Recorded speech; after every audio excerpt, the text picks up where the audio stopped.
So here we're going to show you a proof of particularly the interior angle theorem. Now we've actually been looking at the interior angle theorem because we've been looking at parallel lines. So we have parallel lines here cut by a transversal.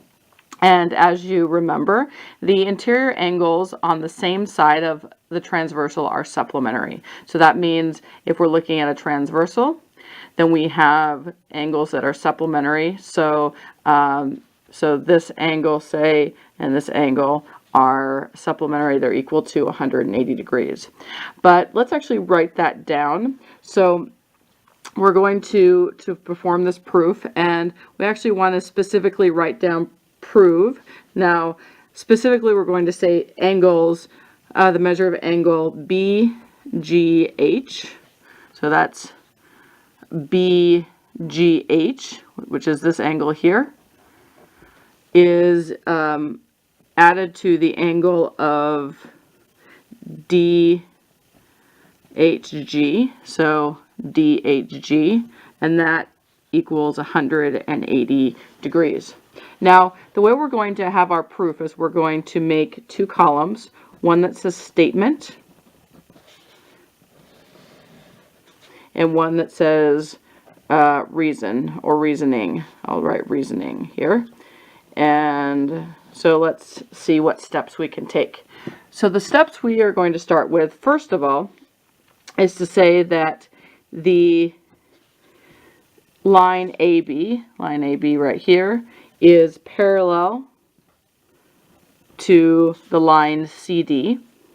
And why do we know that? Honestly, we know it because we're given that information. So we just write given. Okay, sometimes, well, usually you start a proof with some knowledge of what you have, and that's just a given. We know because the problem told us so. Moving on, we have the measure of angle DHG is equal to the measure of angle BGE. So let's take a look at that. DHG is equal to the measure of BGE. So here we've got this angle here and this angle here. Now what are those angles? Why? They're corresponding angles. So by corresponding angles, or by the corresponding angle theorem, we see that these two angles are congruent and therefore have the same measure. Let's take a look further. All right, and we now have, we can write that the measure of angle BGE plus the measure of angle BGH is equal to 180 degrees. So let's look at that a little closer and see how we know that. So angle BGE plus the measure of angle BGH is equal to 180 degrees. So we've been talking about this lately. We've got these two angles that actually happen to not even have anything to do with the parallel line, but rather have to do with intersecting lines. And those are, that's right, linear pairs. So we already know that linear pairs are supplementary. Therefore, we can write down that as our reasoning. And then we're going to go ahead and write M, the measure of angle DHG, plus the measure of angle BGH is equal to 180 degrees.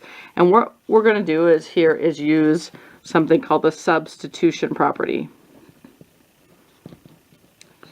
So we've used this before in algebra. We have here up on top the measure of angle BGE plus the measure of angle BGH. Notice that both of those are in, or that's in both of these formulas, equal to 180 degrees, except the difference is that now we have DHG instead of BGE. So why can we put DHG here? Why?